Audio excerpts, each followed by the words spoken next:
I'm Keith. I work for a general company as an employee. I'm not really on a fast track to promotion, but I do my job reasonably well.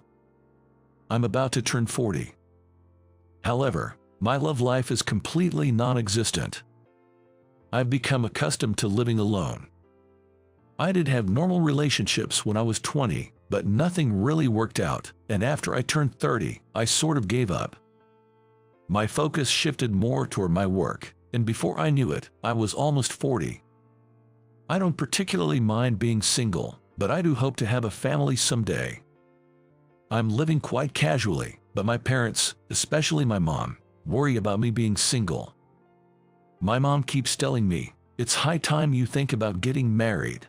Thanks to my sister and her husband, who have 3 children, my parents aren't expecting me to get married and show them grandchildren, but they do wish I had someone by my side.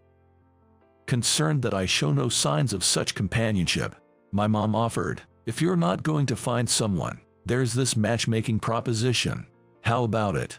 But honestly, I don't like matchmaking meetings. A few years back, I agreed to one thinking it would be a new experience, but I didn't like the forced atmosphere, and since then, I've been refusing every time, saying I'd find someone on my own. So, I refused this time too, but my mom persisted. You're turning 40, you know. If you keep this up, you'll be alone forever. Being able to live alone might be good, but having someone special is wonderful, don't you think? She kept insisting, and wouldn't drop the subject. She was so persistent that I ended up lying. I do have someone. Well, we're not talking marriage or anything yet, so I didn't want to get your hopes up. I was planning to tell you once things were more settled.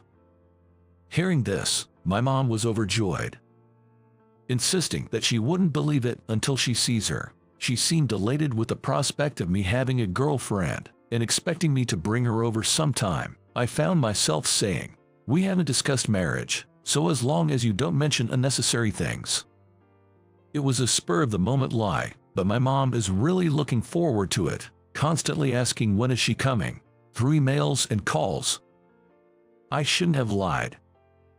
Opening my email during my lunch break at work, there was another message from my expectant mom.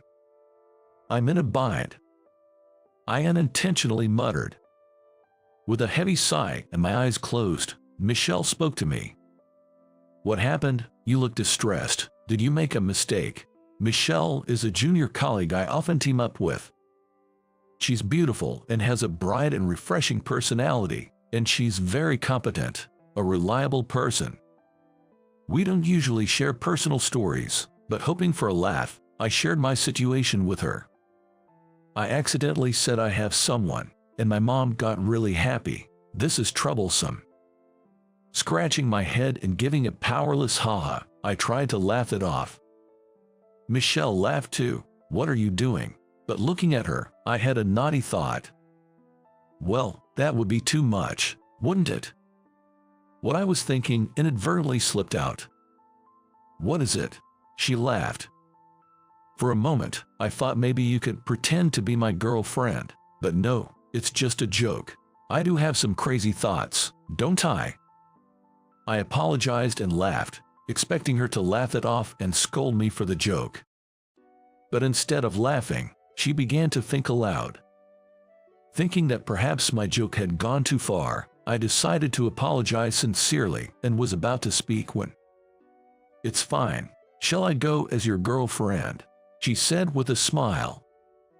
I emphasized that it was just a joke, but she went along with my idea. On the day I was supposed to introduce Michelle to my parents, I went to my parents' home in the morning. There is a station within walking distance, and I am supposed to pick Michelle up from the nearest station around 3 p.m. Apparently, she used to live around here and insisted that she didn't need to be picked up, but of course, I couldn't allow that. My mom, in front of me, who came home alone first, is looking excited and happy. "I wish the time would come sooner," she said, her smile never fading. Then, she nudged me with her elbow. "Don't you have a picture of her or something? You'll see her when she gets here," I replied. "But I can't focus on my work, I'm so curious." "You have one, right? Come on, "Show me," she said, peeking into my phone. All right. I pretended to select a photo, but there were no photos of us together. It was unexpected. I need to find something. Frantically searching my phone, I remembered a photo taken at a social gathering which had been sent by a colleague. I edited the photo to make it look like I had taken it of her. When I showed it to Mom, she exclaimed, "Oh my, she's beautiful." But the next moment, but I feel like I've met her somewhere. I thought she must be mistaking Michelle for someone else, but then Mom exclaimed, "Ah, wait a minute, Keith. I think I might have met her before." She began her story. Mom had an accident a few years ago. She was riding her bike safely, but she fell over trying to avoid someone who suddenly appeared. The first one who rushed to her, asking, "Are you all right?" resembled Michelle. She immediately called an ambulance and my dad. Amidst the panic, she kept saying, "The ambulance will be here soon." She gathered Mom's belongings and handed them to the paramedics, staying until the ambulance left. Later, Mom wanted to properly thank her but couldn't find any leads and didn't get the chance. Looking at Michelle's photo, she said excitedly, "It has to be her." When it was time, I went to pick up Michelle from the station. On our walk home, I apologized to Michelle, "Sorry about today." Michelle cheerfully replied, "It's fine. You always help me out. Do you want me to be myself, or should I act like a good girlfriend? You can choose now," Michelle offered with a laugh. "I guess, act like a good girlfriend," I tried. "Like this," she said, making various gestures and poses to make me laugh. Soon, we arrived at my family home. "This is it," I said, and she stopped walking, looking surprised. "Wait, this place," Michelle muttered. I thought she was surprised it wasn't a regular house and explained, "Yeah, we run a diner. The back and upstairs are living spaces. Come on in." When we opened the door, my parents greeted us with, "Welcome. I'm sorry, is it okay to sit in the diner? Sorry for this inconvenience. Isn't it better in the back room? It's not decent for a beautiful young lady." Mom and Dad began fussing, but Michelle said, "It's fine here." We sat facing each other, but no one's gaze met. Mom was looking at Michelle, Michelle at Dad, and Dad was smiling at both of us alternately. However, Dad realized that Michelle was staring straight at him. Dad and I were puzzled. Then Michelle spoke up, "Excuse me," addressing to my dad. "Excuse me," before greetings. "Do you remember me?" Dad started to think, Michelle intervened quickly. "You helped me once before," and she started to relate the incident.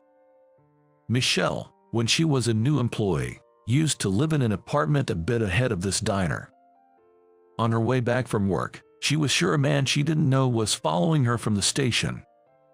She was being stalked around that time.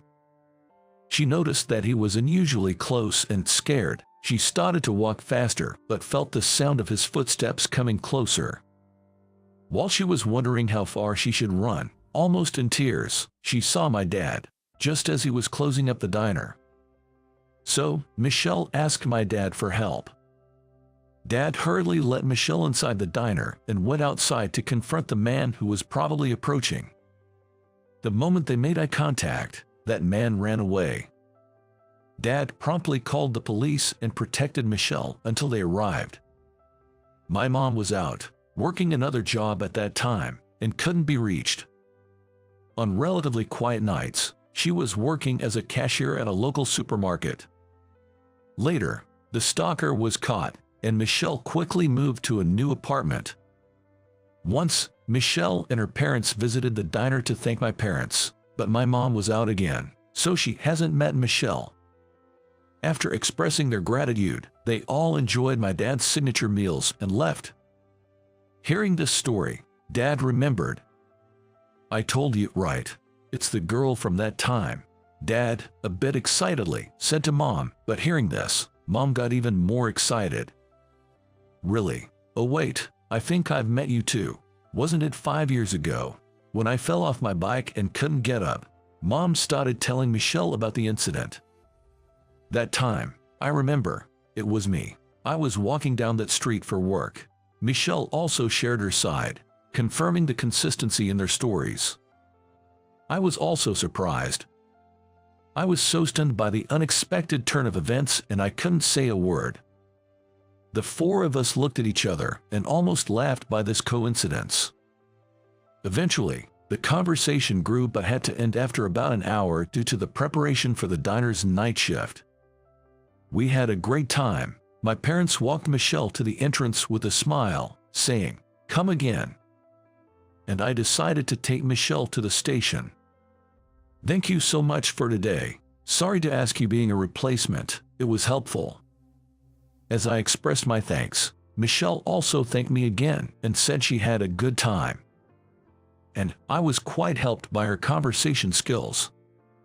You managed to keep up with my parents' conversation well. You know, when they asked, "What do you like about me?" I told them not to ask unnecessary things. Sorry if that put you on the spot.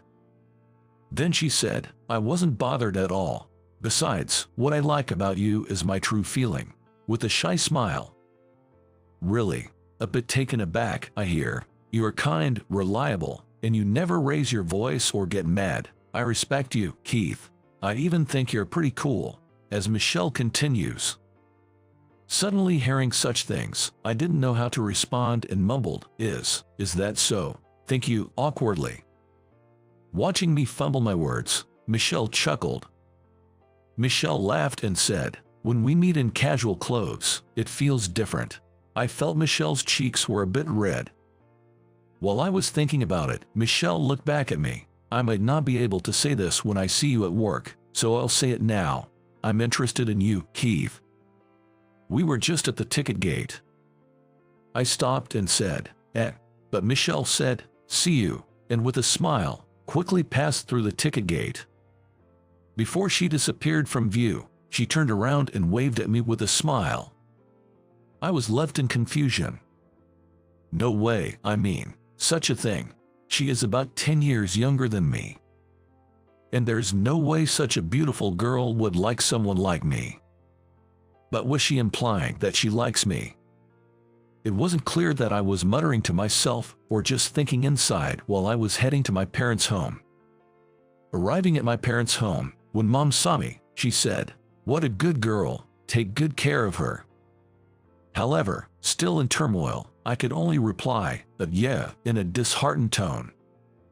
"What are you daydreaming for? Oh, Keith, you're leaving soon, right? Take some side dish with you, I'll prepare them." Mom was saying something like that, but my head was filled with thoughts of Michelle.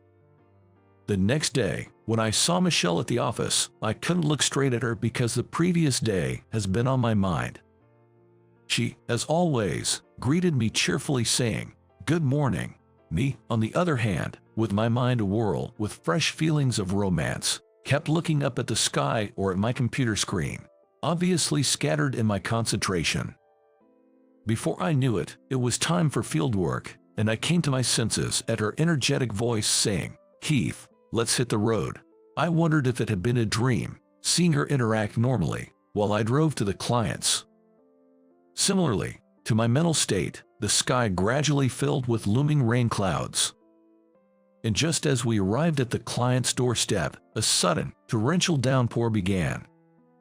Unaware of the impending bad weather and with both hands full of promotional goods, I had come out of the car without an umbrella. By the time we finished the work and were leaving, it was only drizzling, but the umbrella was still inside the car. Wondering what to do, Michelle said, "The rain is light, let's run to the parking lot," and she ran ahead. I followed her in a hurry, then suddenly, a scream, had echoed. Michelle was soaked. Because of the sudden rain, a truck had plunged into a puddle on the road, splashing muddy water all over Michelle. Quickly unlocking the car, we first got inside. "Geez, unbelievable. I was trying to avoid getting wet," Michelle exclaimed.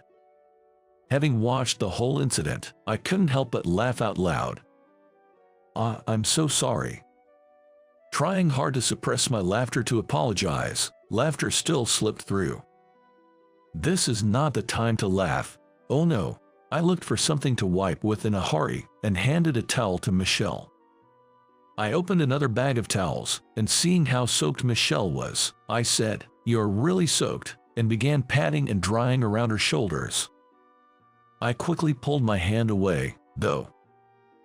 Sorry. It was probably inappropriate for a male employee to touch a female one. Despite the situation, I became flustered at my own actions. The earlier laughter had relaxed the tension, but I realized my heart was pounding. I hadn't noticed as I was in a hurry to dry her, but at a glance, her blouse was see-through from the rain. She seemed to realize this as well. "Want to see more?" she said to me with a mischievous smile. "You might catch a cold, so wear my jacket for now." I handed my jacket to Michelle, trying to stay calm. However, it was not possible in such a condition. As it was nearing evening, I decided to drive her home as she was. Remembering the earlier pounding of my heart, I didn't know what to talk about while driving her, and for a while, a silent time flowed. However, I couldn't help but think about what happened yesterday. About yesterday. I tried to start the conversation, but I was clearly nervous and stuttering. Feeling embarrassed and looking forward, I felt her gaze from the side. When we stopped at a traffic light, I looked sideways and she was staring at me, waiting for the next words. "I mean, you said you were interested in..." "No, never mind, sorry." Right before I finished the sentence, I thought it can't be.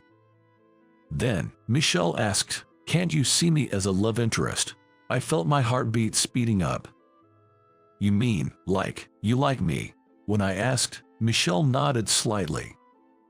"Keith, you're so insensitive. You never noticed that I had a crush on you. That's why I agreed to pretend to be your girlfriend. I wanted to experience being your girlfriend even just for a day, and your parents were nice, and seeing you off work made me like you even more." I couldn't believe what was happening and asked, "What part of me do you like?" I ended up asking Michelle the same question my mom had asked her. "I already told you, but maybe that's not enough. I like every part of you that I know." Michelle's frank confession made my face burning. Just wait a moment, let me park the car." I managed to calm myself down and safely reached her apartment's parking lot. I took a few more breaths and turned to Michelle. Will you be my girlfriend?" I asked Michelle. She smiled brightly and said, "Absolutely." That weekend, I took her out on a proper date and confessed my feelings again. I proposed to her and we got engaged. A year later, we were married. Until we announced it at work, no one realized we were dating, and many were quite surprised. Many envied me for marrying her, a woman who was the crush of many male colleagues. We sometimes visit my parents' home, and now it's a custom for us to eat my dad's meals. My wife loves my family's pork steaks. While watching her eat happily, I often feel a surge of happiness. My parents seem always happy being together, so I hope to maintain a good relationship with my wife, just like them. My wife also admires my parents as a couple. We're aiming to become a couple like them. How was today's story? Pressing the subscribe and like button will motivate us in our production activities. We're also looking forward to comments from everyone. See you in the next video.